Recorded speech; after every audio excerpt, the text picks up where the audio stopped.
कोई संदेश नहीं देंगे, एक ही संदेश दे रहे हैं कि जो रास्ता जेपी ने बताया उसको पकड़िए, तभी आपके जीवन में उजाला आएगा। वरना जैसे इन नेताओं ने जेपी के घर में अंधकार कर रखा है, वैसे आपके बच्चों के जीवन में अंधकार कर रखा है। सुधार नहीं होगा जब तक जाति पाति, हिंदू मुस्लिम, मंदिर मस्जिद के नाम पर वोट लोग देते रहेंगे, 5 किलो अनाज के नाम पर वोट अपना बेचते रहेंगे, तब तक सुधार नहीं होगा। सुधार तब होगा जब लोग व्यवस्था परिवर्तन के लिए वोट दें, अपने बच्चों के भविष्य के लिए वोट दें, अपने बच्चों के पढ़ाई रोजगार के लिए वोट दें।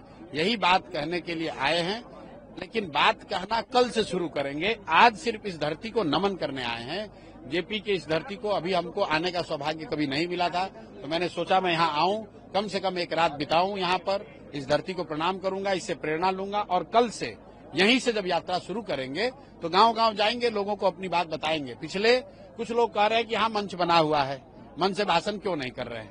भाई मैं 2 बरस मैंने पदयात्रा की है, 5000 गांव में गए हैं और कहीं पर भी मैंने मंच नहीं लगाया है।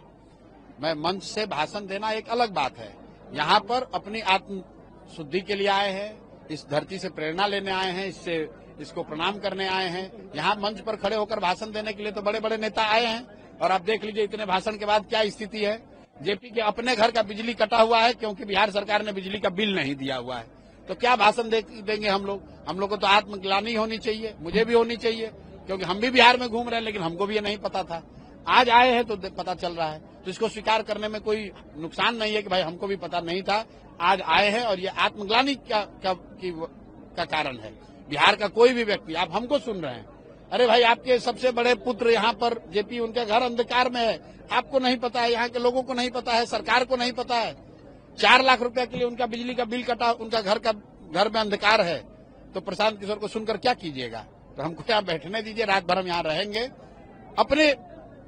अपनी चेतना के लिए आए हैं, अपनी समझ के लिए आए हैं, यहाँ भाषण देकर लोगों से वोट मांगने के लिए नहीं आए हैं। लोग को ये जरूर कहेंगे मेरे भाई जगो, अभी से भी जगो, नहीं जगोगे तो 1 प्रशांत किशोर आए कि 10 प्रशांत किशोर, जीवन आपका सुधरेगा नहीं। अगर आप अपने बच्चों की चिंता नहीं करोगे तो दुनिया में कोई आपके बच्चों की चिंता नहीं करेगा। आप लगभग 2.5-3 सालों से बिहार में घूम रहे हैं, पदयात्रा भी कर रहे हैं, ये बिहार बदलाव यात्रा, ये दोनों कैसे अलग भाई? ये एक पॉलिटिकल यात्रा नहीं, बिल्कुल। देखिए, पदयात्रा इसलिए था जिसकी गांव-गांव जाकर जन सुराज के विचार, उस परिकल्पना, उस प्रयास के बारे में बताया जाए।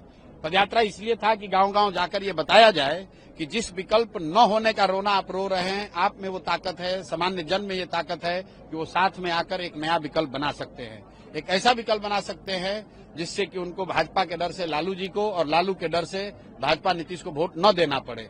वो 2 साल हम लोगों ने प्रयास किया, लाखों लोगों को इकट्ठा किया, लोग मिलकर दल बना लिए, दल बन गया। पिछले 6 महीना से दल का संगठन भी बन गया, दल में बड़े बड़े नेता भी आ गए।